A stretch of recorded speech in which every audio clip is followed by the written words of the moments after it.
Local Option Levy Oversight Committee to order. Yes, very good. Thank you, ma'am. And if we could have each member kind of introduce themselves. Oh, yes. We'll do introductions, and my name is Kelser Mygang. I am a committee member. But okay, anyway, and then we'll just kind of go around in a circle and then we'll head online. My name is Ariel Laval. I'm here for Center 50 Plus. I'm Jean Palmetier, Parks and Rec. I'm Jim Boo. I'm a large community member. For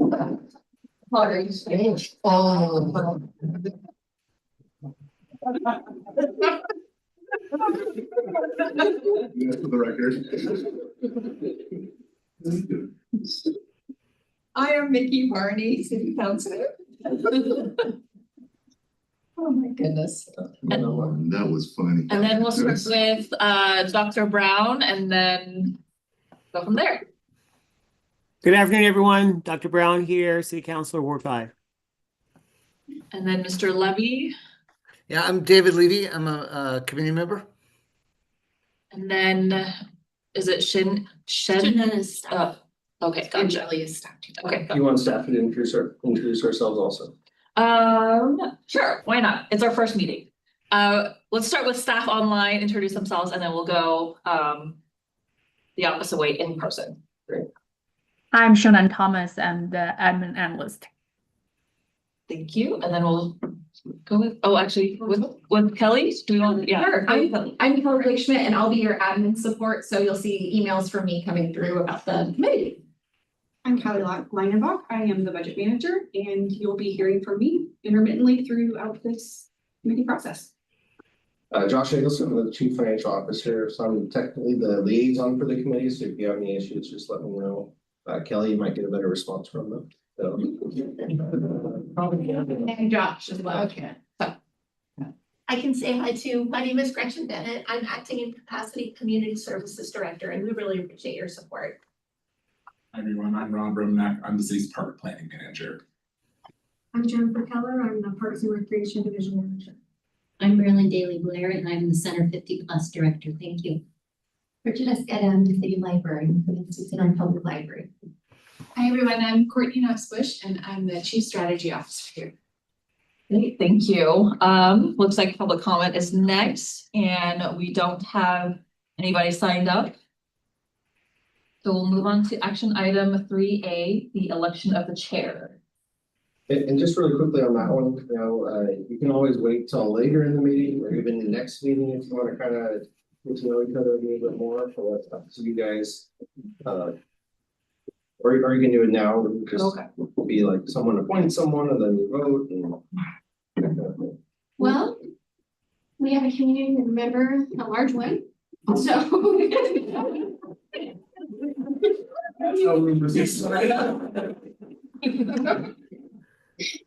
Never boring. That official nomination. Can we, before we take nominations, can I just curious?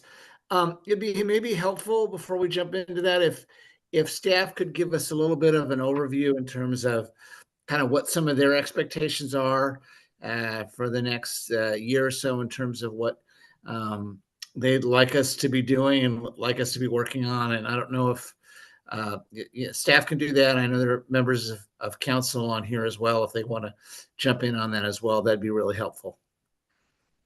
if I may, just really quick, I think that's some of what we're going to cover under the management update information items. I don't know if we just want to pause this one and come back to it a little bit later. I think that makes sense. Let's move action item 3A to the end of the meeting. And if we want to defer it to our next meeting, we can do that too. So, that'd be helpful for me to get a better understanding of kind of the expectations before we kind of vote on leadership and things like that. Okay. Do I need to make a formal motion to move it to the end of the, okay, great. No, We'll just move it. There's no 4A, so then we'll move on to the presentation under 5A. Let me just share my screen here.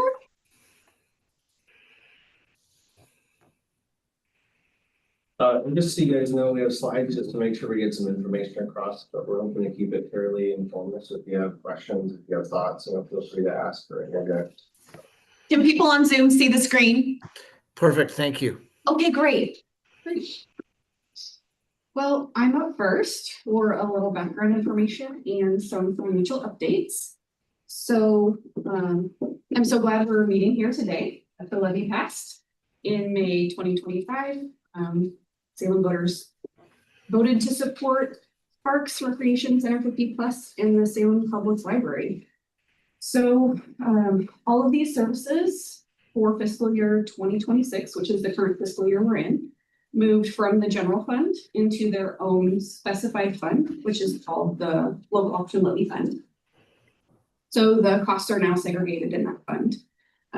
The levy was approved for 5 years at a rate of 98 cents per $1,000 of assessed value. And it's approved through fiscal year 2030, which seems like a long time away, but it's not. It's going to be here before you know it. So the levy funding was to maintain the current service levels, and then the library got a slight expansion with some more hours that they're open, and then 3 new staff. I'm sorry, just a quick question. Sorry to jump in. Yeah. Just a clarification. Fiscal year 2030, that starts July 1, 2030. Is that right? 29. 29. Okay, Yeah. so it's 29. Okay. Yeah. So 29, July 1, 29 to June 30, 2030. Yes. So the funding will run through June 30th, 2030. So just to be really clear, so the tax year kind of is on a calendar year. So this is the first year we're getting the funds. It'll last for 5 years. So in the fall of 2025 through the fall of 2030 or 2029. The taxes are collected. It's 31.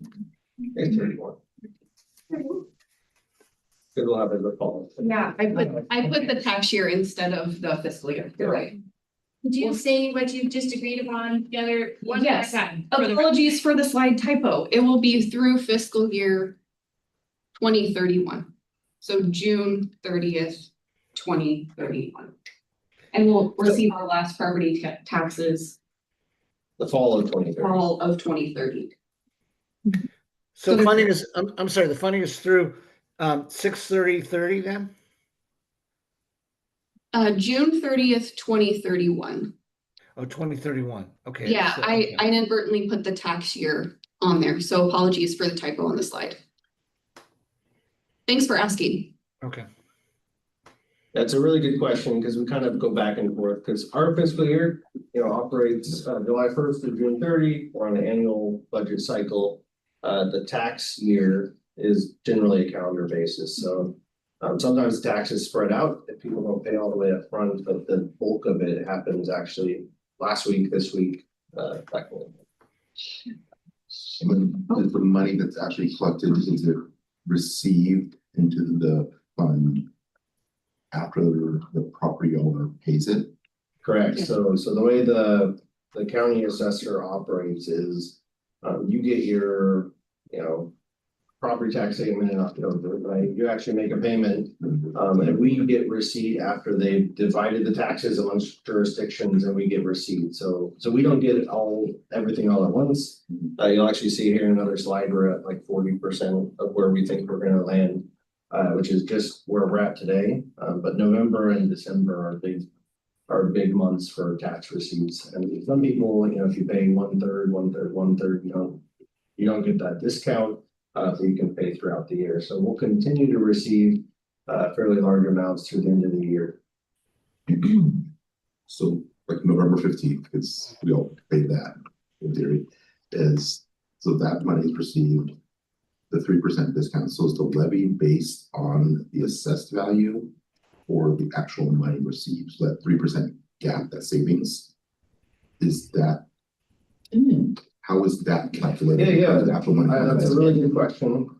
So the way we calculate the levy, so even back when we were talking about the levy rate, so we say, okay, 98 cents per thousand, If you were to just do a flat assessment, it's actually quite a bit more than what we're actually expected to receive. Because of a few different things, three things actually. One is just compression. So some properties are in compression, so we don't receive taxes for those because local option levies get compressed first. And then the other one is the discount. So a 3% discount. Not everyone gets a discount, so it's probably more like a 2% overall, but the vast majority, certainly if you're paying through escrow through your mortgage company, you're going to pay right away when you get that 3% discount. And then the other one is delinquency. So we don't actually receive all the taxes up front.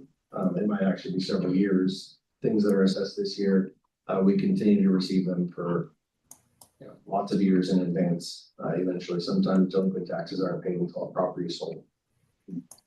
So we discount those things in order to get to the 14 million we expected for the 98 cents. But if it was a straight levy basis, it would be more like 17 or 18. We have more information too on the. Okay, We have really good questions. yeah, one short question what is the fund number? 151. Okay. Transportation's 155, Yeah. 151. Okay, thank you. So the 150 series, that's our special revenue fund, our special revenue fund starts. So if there's restrictions on revenue, that's where it starts. So we fix 151. Okay. Only have 10 of them. The 160 is over. No, that's where it starts. It's not where it stops. 150 through to 199. I hope we never have that. Okay. Thank you. So jumping into a little bit of financial information here. This is the first year of the local option levy fund, and the budget is just under $20 million overall. The largest functional areas in the budget are parks, operations and maintenance, and the Salem Public Library. And those two service areas represent 86.5 full-time equivalent positions of the 99.1 positions within the fund. So we're just. Oh, just a remind, just a clarification, the difference between parks, operation, maintenance, and recreation. Can you give a clarification, or are you going to do that a little bit later?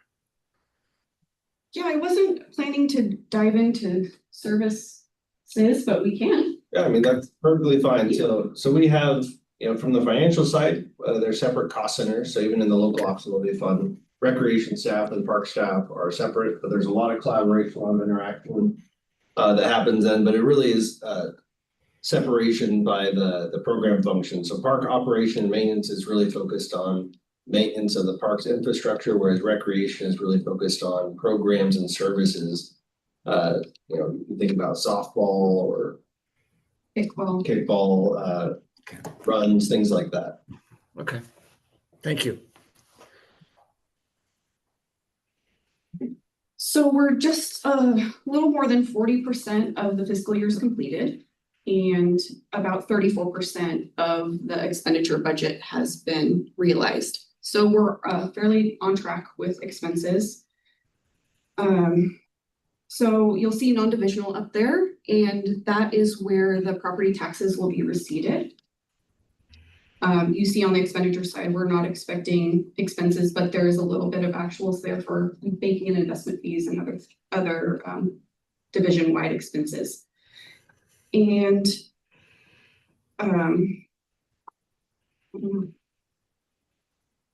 yeah, I mean, the property taxes, like Josh was saying, the property tax estimates were pretty much in line with what we were expecting when we were preparing for the levy. So that's good news. Around 16 million. November. This is through November. Okay. Yeah, so you'll see that 6.1, most of that represents, I think that is the property taxes receipted through November. We're getting another tranche here shortly. It's pending the bank account, and that'll be about just over 6.2. So like Josh was saying, most of those property taxes are received in November and December. When you said 6.1, I'm not seeing 6.1. 6 point. Oh, there it is. Okay, Yeah. Sorry. Got it. Okay. Yeah, Oh, it is around properly Sorry. 6.2. No, I'm just trying to follow through what you're saying. Yes. I'm like, So yeah, on the non-divisional line, the bottom line there. And just so you know, I mean, we just talked about 14 million for property taxes, so all the other revenue is program revenue, so Center 50 Plus, the library, recreation, parks, you know, they charge for things through our fee schedule. So that's where you get the other program revenue to get us to the total of that, you know, just about $20 million on the revenue side and expense side. So just the levy is probably the most important, largest, certainly revenue source, but there are other program incomes that we counted when we were calculating that levy rate. so in the revenue budget, those numbers that are up there, is that the net number? So that's the costs add back the revenue that's produced, and then that is the final, like that's a net impact on the budget line? So we're not showing the net impact. So on the, what is that, green? Yeah. It shows the revenue budget, you know, in financial accounting, we're showing those as negative numbers. Yeah. So you see the revenue budget, the actuals year to date and the percent received, and then in the blue, you see the expenditure budget, the actuals year to date and expended. We could add a third category where you're netting the two, right? Which is accounting for $5.5 million, like that 14, you know, 0.482 to the 19, that's $5.5 million of revenue that comes in from programming. Correct. Right. Yeah. So I just want to try and see how that fits, like where's that accounted for if I'm looking at those numbers coming. Yeah, through. so the Center 50 Plus, library, recreation, ops, maintenance, those are all the program revenues. All the property taxes are in that non-divisional, plus a small bit of transfer revenue. And they're not netted against any of the program expenses because they're in their own separate cost center. Is it evenly across the three or? No, so I mean, I wouldn't even say it's proportional, but we see large portions like parks and operations, just due to some of our reimbursement for their work in the right of way. So for the streets fund, then also the cultural tourism fund pays some of their the maintenance costs at some of the larger community parks, riverfront. So they have some larger reimbursements there, which you see in that $2.8 million number. Okay. Let me get my mouse. It's so hard to see this. And I mean, in full clarity, you know, we're just trying to keep this one at a pretty high level. We're going to have lots of other meetings where we can dive really deep however far you want to go, especially as we get into budget development. But happy to send you the backup information for this on a line item basis. I figure we have 4 of these meetings, right? So gather as much because we're going to talk. We're going to grow fire hose. I understand that. Yeah, and I think so. 4 meetings at a minimum. There might be, you know, depending on the committee, you might want to schedule, especially as the weather gets better. You know, go out and see some of the facilities too, in addition to the meetings. You could actually add additional meetings if you find it necessary. I wouldn't want to get too far afield of that, you know, quarterly cadence. But certainly here at the beginning, if there's additional meetings. And I mean, that ties right into the next slide here where Josh is going to talk about the committee and Yeah, what absolutely. you all are going to be doing. So a couple pieces. The first piece is what was included in the ballot language, right? So in the ballot language, the city committed to forming an oversight committee. City council took that on. Staff recommended a structure for it, which outlined the duties of the committee, including review of the annual financial audit results. So just so you all know, where that'll actually happen is actually 2 years from now, because the current fiscal year is the first year we're receiving levy funds. So right now we're just wrapping up fiscal year 2025 audit.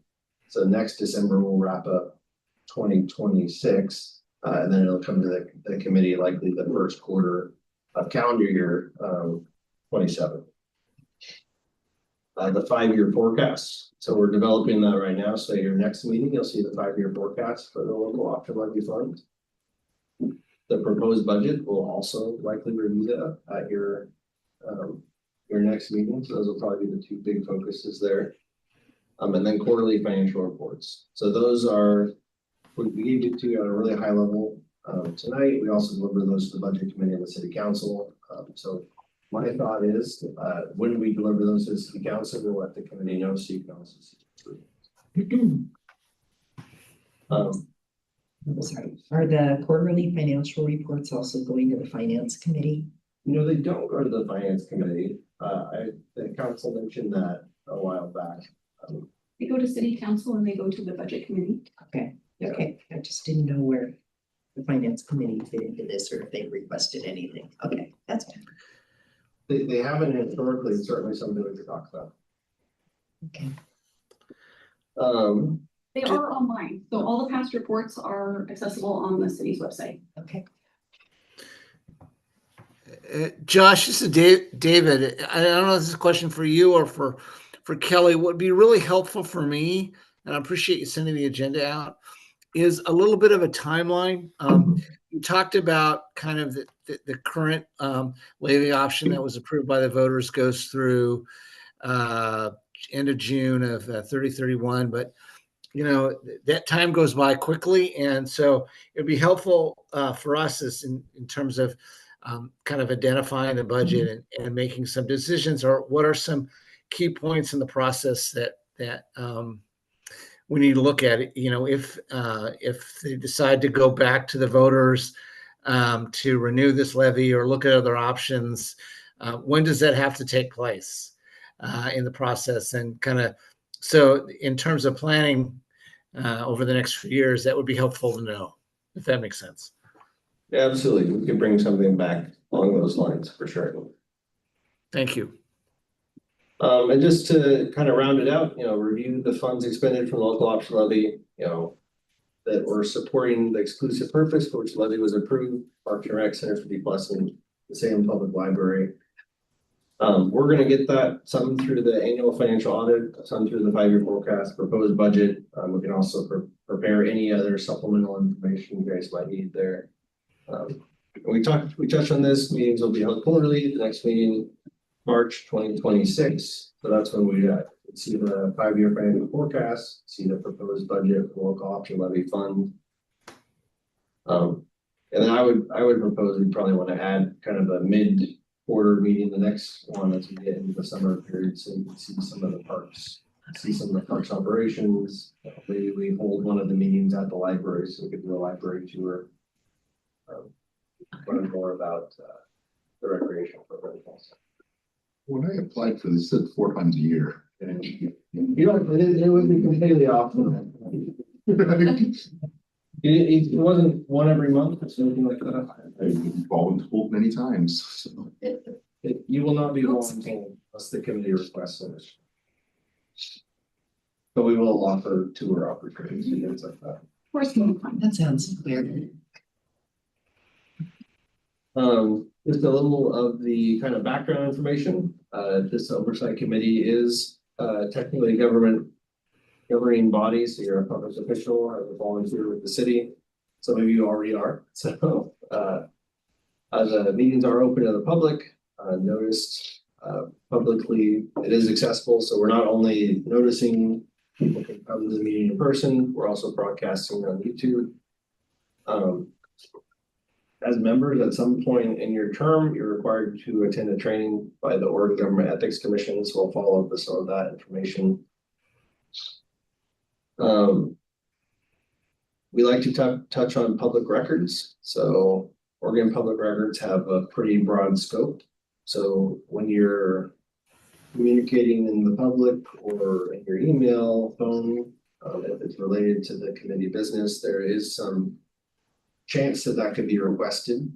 So one thing that other committees have done is you set up a specific email address for committee business to let us know if you want to change your contact information. That way, if it ever comes about, you can just, hey, here's all the emails related to the committee, and it's not an issue. Let's see, is there another slide? Yes, there's one more slide. It's brief though. Okay. You So- are speaking. I'm speaking. Yeah, I have. There you go. Some of you are aware of this, and you've been on other committees, certain ethics guidelines that you're subject to. We'll send out additional detail on this. I'm liking you to, move too quickly, but not only state ethics rules, but Salem Revised Code Chapter 12. And the city charter chapter 62. And then if there's any conflicts of interest, actual or potentially we need to declare those, and we'll send you more information so you know exactly what that means. I'm trying to think of instances where it would be applicable for this committee. It's a little different since you're advisory to the city council, so you're not making final decisions, you're advising the city council, so it's a little lesser as you know, than the city council adopting the budget with actual capital improvement projects on. Yes. So I'm on the board of my neighborhood association as the treasurer. I don't handle any money actually. The city hangs on to it. Irma. Gosh, Irma. Anyway, which is good actually, but so one of our projects, of course, is our park, Grant Park, and so I would be in the do loop for approval of monies to go to the park. Would that constitute a conflict? Is that part of the SPIT program? SPIT program? No, we actually have our own, we are applying to that, by the way, but no, we have our own funds that we sometimes. Yeah, okay. I'm not sure. Well, you know what, so we'll just think about that.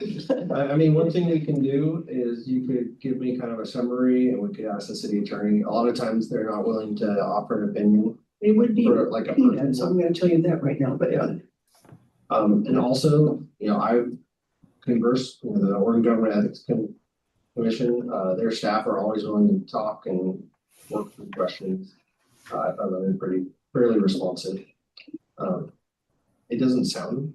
sound like it to me, but you know, money. It's good to ask. No, it's always better to ask and make sure you're above 40.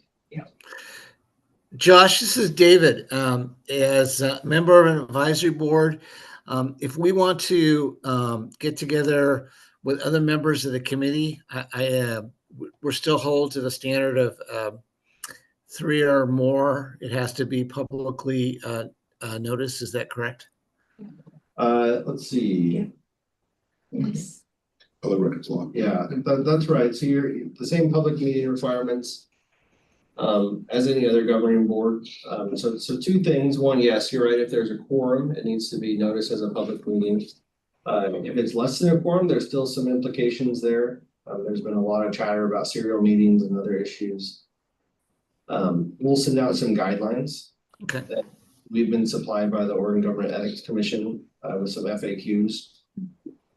And that includes emails as well, right? It does include emails, absolutely. Yeah. But the whole idea of a serial meeting is if one person has a conversation with 2 other members of the committee and they have conversations with another 2 members of the committee, and they're either explaining a position or seeking what others' position might be, and then that's shared amongst the committee, it's pretty easy to get to a quorum where you're trying to have that discussion. So in general, we'd like those to happen here at a public meeting, just to keep everything nice and visible and transparent.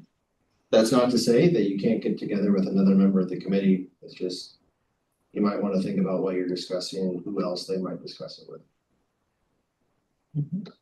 It gets really convoluted really quickly. And that's it for the presentation. Any other questions on any of those pieces? We'll send you links to some information provided by our legal department about kind of the ethics guidelines, the public meetings, and the ODEC frequently asked questions. What's that acronym stand for? Oregon Government Ethics Commission. OGEC, I'm not really sure if that's all thing, but No. Every room you off of it. Yeah. Lots of that. Community Services also provided some 1-page summaries of their services. I think it's a really great starting point to get yourself familiar with the services. I know some of you represent a specific service. You might not be as familiar with the others. So these are just the takeaways we review, and we'll spend more time talking about the services at future meetings. Or if you have questions in the meantime, feel free to reach out to me. We can work through those. Any questions? I want to just go back really quick to like the role, the scope. Any questions on that? Is everyone clear about what your responsibilities might be? I mean, one thing we didn't touch on is an annual report to city council. Yeah, so after you reviewed, the budget, the 5-year forecast, audit, things like that. I'm not quite sure of the cadence of when you'd want to do that report. That's one thing that we're looking for from the ballot language is that annual report to city council. And is the terms of this committee just 1 year, or is there or how long, or is that to be renewed by city council annually, or how does that work? The life of the levy. So there's no specified term for the committee. They are mayoral appointments. So Okay. the mayor could change the appointments. We see that happen sometimes when there's council changes. There's a kind of a movement among members. So it'd be up to the mayor if there's a shift in the appointments, but we wouldn't expect that to happen super often. But that could happen annually. It could happen annually. I don't think it's likely to happen annually. That's fine.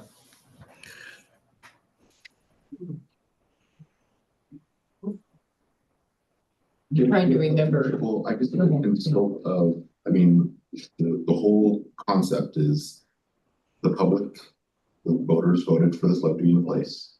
We are to provide a perspective of if the money is being spent as intended.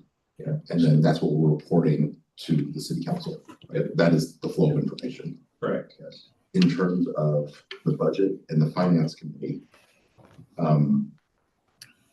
I want to understand kind of that Venn diagram of oversight. So this levy funds are an aspect of the general budget.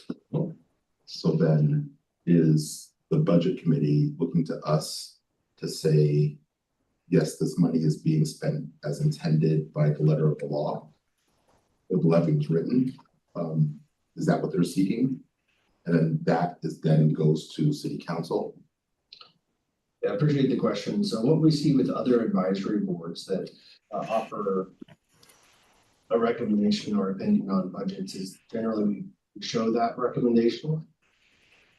So what you might see is we bring the proposed local option levy budget to this committee. You review it, you go through it, you might offer changes, recommendations.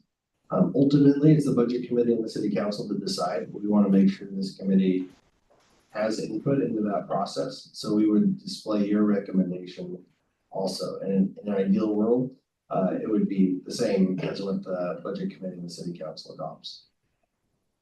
Does that?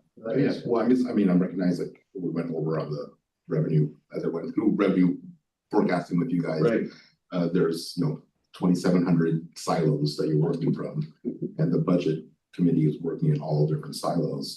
So they're relying on this committee so that we are responsible for this certain silo, and that's the information. So they can't dig into they don't have the time or the capacity to dig in the weeds on every single one of these line items. So we are looking to provide the oversight of, are we doing what the intended levy and what people voted on? And then that is the recommendation to say yes or no if that money is being spent the way it was intended. Yeah, I think that's a fair perspective. I think the way that comes across might be a few different ways, right? Either a recommendation, on the proposed budget, on your annual report. Certainly, if there's something you think has been spent that isn't, allowed, we'd like to make sure that gets to the city council for sure. So I mean, I guess I want to frame the lens of like providing what oversight we're providing. And the oversight is the money being spent? Is it used equitably, fairly, ROI? Is the voters intended that this money go towards? Yeah. Sure. Any other perspectives on that? Not necessarily a perspective or anything, but I guess where I'm at is I just really want, so when I was a part of the revenue task force, I ended up writing a paper for just kind of a paper for everybody to kind of understand how levies worked and that sort of thing. that's where I shine a little bit, is in the background, kind of doing a lot of the numbers and that sort of thing. And when I do want to do that, because I do want to do something very similar to help people understand, because I feel like there's just, anyway. Can I talk to everyone like through email and that sort of thing? And like, do I tell everybody, or do I just tell the committee? And that's kind of where I'm at a little bit. So when it comes to like the overlapping of what is that? Yeah, the serial news. Yeah, I don't So want to step on anyone's toes at all. I just really am just a person who likes writing articles, really. So So in general, we wouldn't want that, we wouldn't want you to reach out to each individual member to collect information. Certainly not something you present back, because that'd be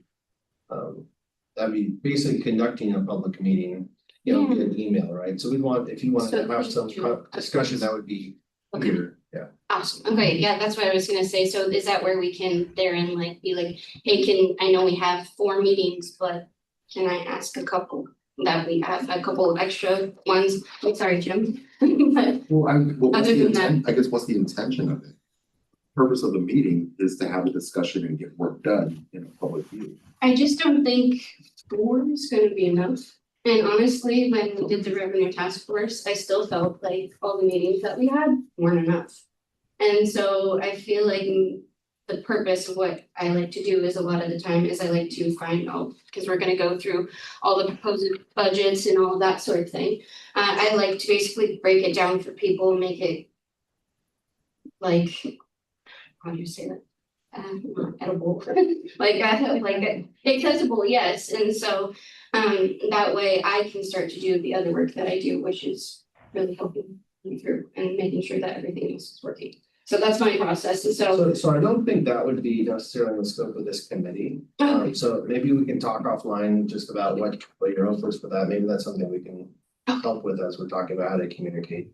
And so can we do more meetings though than just the couple that we're going to be doing? Like, I know that I just felt like when we had the revenue task force and everything like that, while we did get a lot done, I just don't feel like we had enough meetings to really get everything accessible. So I think one thing is very distinctly different about this committee is we're really looking at kind of a longer horizon, right? We're talking Right. about oversight over each individual year, for 5 years, as opposed to, hey, we're kind of just trying to get to a recommendation within a few months. Right, okay. So I really think we want to kind of take a long view of it. I think my recommendation would be to kind of see how it goes. We're having a meeting here, we'll schedule one in March when we talk about, some other tours. If there's other topics the committee wants to discuss or offer advice on, I think that's something the committee can talk about. My recommendation is not to jump too quickly into adding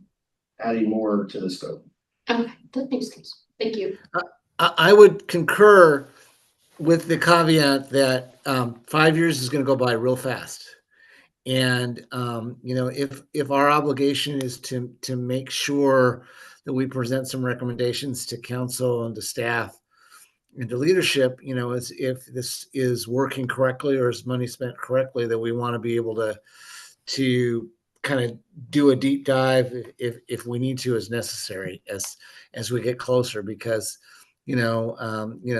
decisions that have to be made about whether or not to put this back on the ballot and providing, giving voters enough time to kind of make that decision. So, we're still early on in the process, but I think at the same time, we may need to be flexible in terms of having additional meetings and if need be, schedule those with public notice.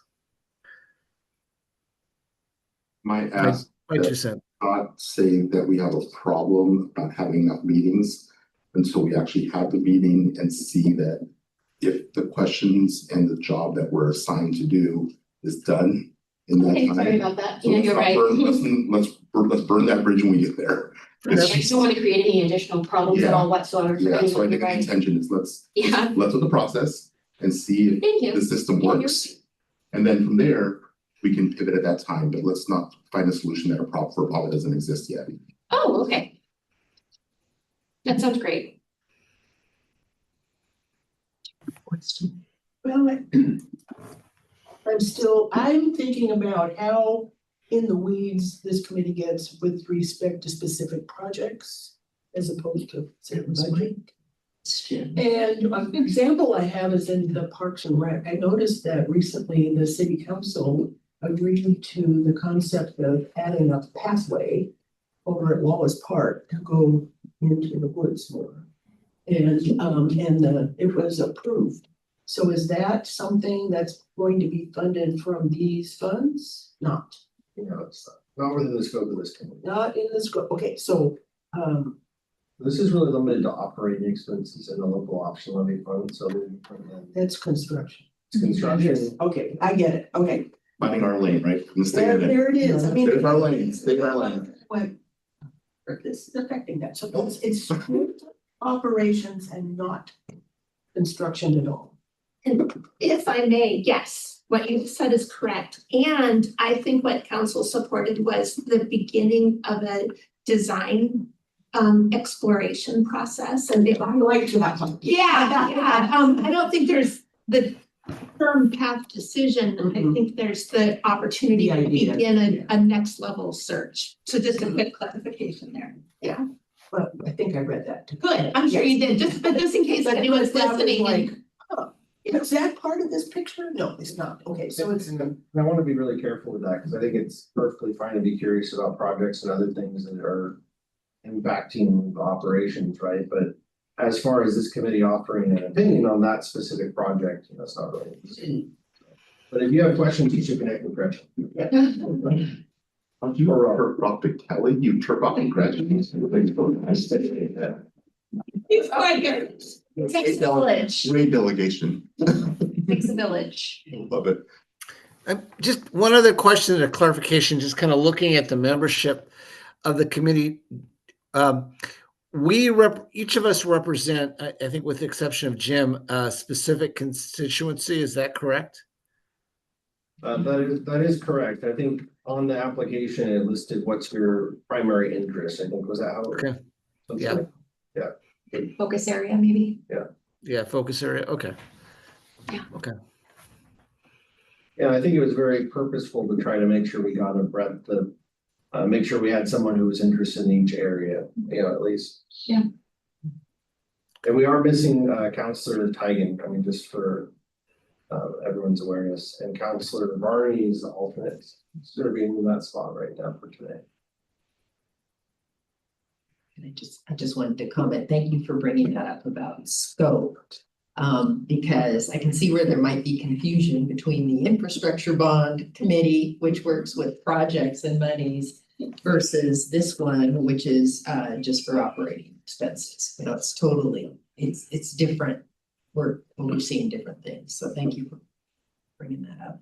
Courtney, I wonder if we can spend a little bit of time, to David's point, just talking a little bit, hearing you guys, the committee members, talking a little bit about what called you to serve on this committee, and hear a little bit more about the perspective that you're representing just amongst yourselves. So that you have a better chance of getting to know each other a little bit before I think most of the business is complete. Yeah. Yeah. We have one more to talk about. It's the last thing. Yeah. In the schedule. I want to talk a little bit about this time, what time of day makes the most Just feel like a comfortable time, like afternoon over the lunch hour-ish for people. Does this feel good? Well, yeah, just to let folks know, I work East Coast time, so it'd be easier for me if we were to do something a little bit later, but if not, I can do these by Zoom. Sounds good. All right, thank you, Member Levy. I'll take that into mind and I'll try to find something maybe in the middle. Maybe like a 1 o'clock, 1:30-ish, something. That's fine, yeah. Okay, we'll feel it out. So the Courtney's question, anyone else? Maybe Member Levy should start. Yeah, Member Levy. Working on East Coast great. time. Do you want to share? Do you want to share first a little bit about yourself and what called you to serve? Sure. I'm David Levy. I'm currently on the Library Advisory Board and have served both as a member and as chair. I've lived in Salem about almost 4 years now, and was also involved as a member, co-chair of the Yes for Salem campaign, which helped to advocate and educate the public on the need for this levy. So I'm pleased that it got passed. And, my expectations are just want to see how this works. I mean, I think that the public was really clear that they supported this. They also wanted full disclosure to make sure that the money was funded to support those operations that were critical for the library and parks and Center 50 Plus. I'm also kind of looking at too long-term how we can look at funding those programs in the future. And 5 years goes by very fast, and we'll have to, we don't want to be in the situation we were in last year where we had some significant funding challenges. So if we look at making a decision or look at some other options for funding down the road, we want to be able to incorporate that into this discussion. So those are my points. So thank you. Dr. Brown, since you're on the screen, would you mind sharing a little bit about yourself and why you're excited to be on the committee? Is that a trick question? Hopefully not, sir. You better be excited about being on this committee, Dr. Brown. Hold up for a second.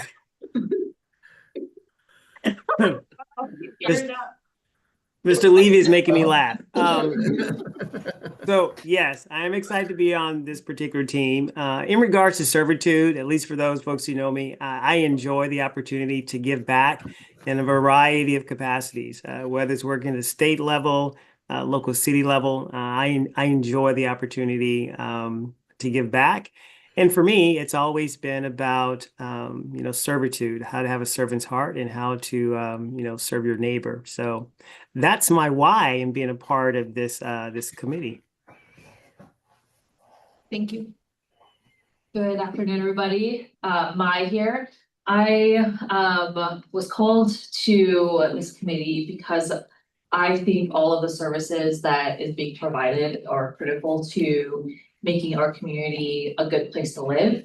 And I love the fact that with this levy passing, we're able to expand our library hours. We can maintain our parks. I know I live next to a big open park field, and to see the community use that area, I want to continue to support that. And I just like the idea that our seniors have a third place to go to that's just there. And so each of these services provide something really critical to the community. And I just want to be part of that and make sure that we continue to make sure those services stay here. Outside of this,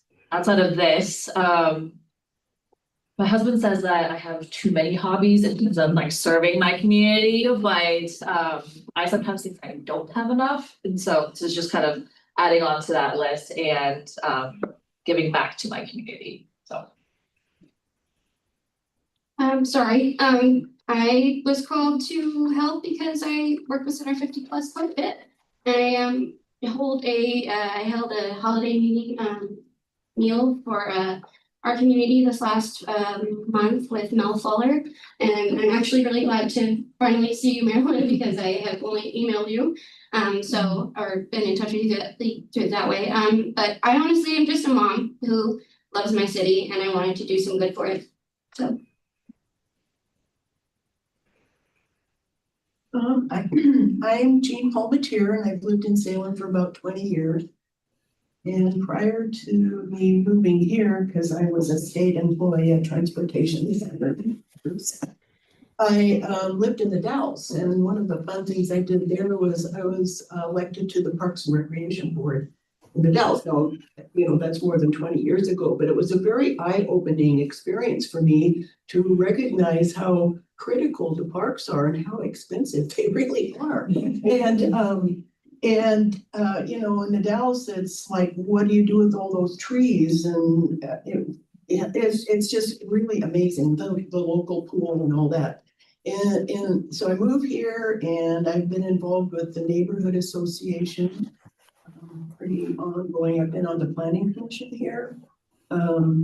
And I was on the committee that made the initial recommendation for the levy that we are now engaged with. So I felt like I should apply. I have this little bits and bats of experience with a lot of interest, and so that's why I'm here. And it's been apparently somebody agreed, so. My name is Jim Boo. I'm at large. Oh, the habit now. Yeah, I was. Side of that. It's my background is in finance. I'm a CFO. I do oversight for finances, creating budgets, looking at ROI, looking at the money that's being spent, and are you getting what's intended? So whether that's monetary, whether that is a morale build, whether it's services overall, I think, my background of, numbers, other committees, I'm on the city school district budget committee was elected to that, whether it's city council or the, what is it, school board. And then I'm also on the board for Western Oregon. I'm also on the finance committee there. I'm a member. We talk about like musicians, they hear music and they see colors. For me, as I read a spreadsheet, it tells a story. This is something that has been innate for me. I didn't realize that it's like, oh, not everybody sees it that way. So what I'm hoping that is my first working with this budget, why I was working with the budget forecasting committee. And I felt that my perspectives and insight were helpful. And then we created a forecast that I feel good about as we move forward. And my perspective from how to running and how to run businesses and working for a business employ 58 employees and agents. I think about is that these dollars that the voters voted, I have a responsibility in my oversight. And if I have doubts that money is being spent efficiently or effectively or not intended the way that it was voted, my hope is that my perspective is keeping that in sight. Is that what is our true north? Is that the voters voted this with this intention? We have that in the levies written out. So that is what we look back to say, are we doing what the voters intended? And if the goal, are we planning for that next levy in 5 years? I would say the best way to do that is take the money and show that it's being used really well. And that the voters and people of the community saw, wow, when I did this, this is what happened. Then everything else works out. So you may be the steward of the voters' money, and it's my own tax dollars also. So it's, is it saying, yes, I want oversight of the money that I'm putting into this, and then do that for the overall community. So citizens, if you can complain about being a problem, I believe that identifying a problem without a solution is just whining. Or stop whining or do something about it. So here I am. Exactly. Well, me, the alternate, right? I'm Mickey Varney. I'm a Salem City Councilor. I represent West Salem. I'm a retired salmon biologist.